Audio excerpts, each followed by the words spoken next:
Hello everyone, Mahashivratri की बहुत बहुत शुभकामनाएं। दोस्तों, महाशिवरात्रि के दिन भोलेनाथ की पूजा करके आप विशेष लाभ पा सकते हैं। बहुत ही बड़ा दिन होता है महाशिवरात्रि का। इस दिन भोलेनाथ का विवाह माता गौरा के साथ हुआ था। अगर आप विशेष पूजा करते हैं तो सभी प्रकार के आपके मनोरथ पूर्ण होते हैं और सभी बीमारियां या कोई भी परेशानियां होती हैं सभी खत्म हो जाती हैं। सबसे पहले आपको चौकी तैयार करनी है।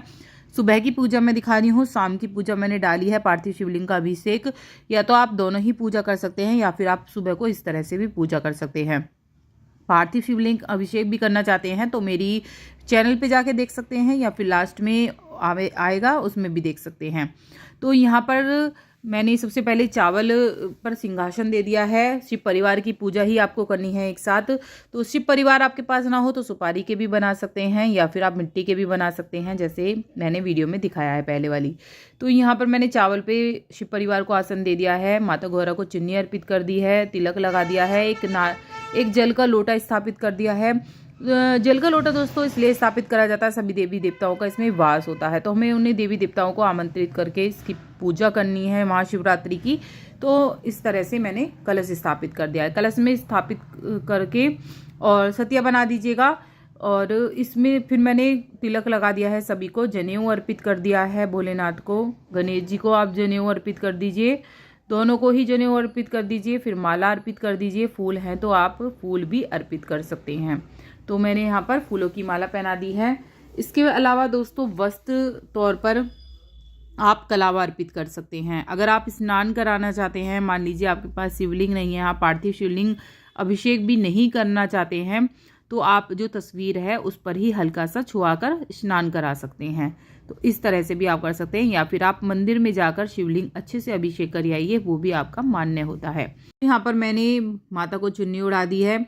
और श्रृंगार का सामान जरूर चढ़ाइएगा, चाहे 5 श्रृंगार का सामान चढ़ाइएगा। श्रृंगार का सामान माता गौरा को जरूर अर्पित करिएगा, क्योंकि इस दिन माता का विवाह भोलेनाथ से हुआ था। तो श्रृंगार की सामग्री जड़ाने से सौभाग्य की प्राप्ति होती है और आपका अखंड सौभाग्य यानी कि सुहाग अखंड रहता है।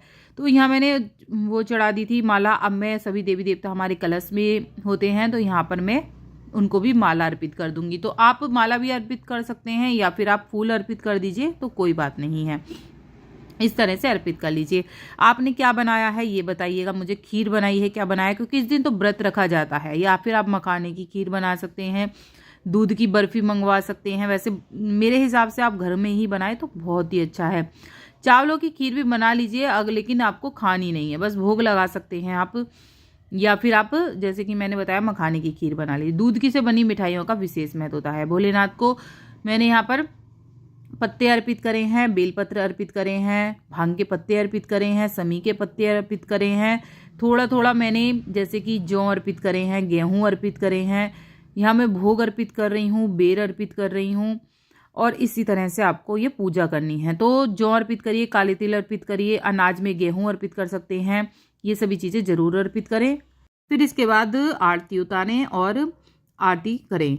फिर शाम को आप यहीं भी पार्थिव शिवलिंग अभिषेक कर सकते हैं। उसकी वीडियो मेरे चैनल पे आ गई है, अच्छे से देखिएगा। हर हर महादेव।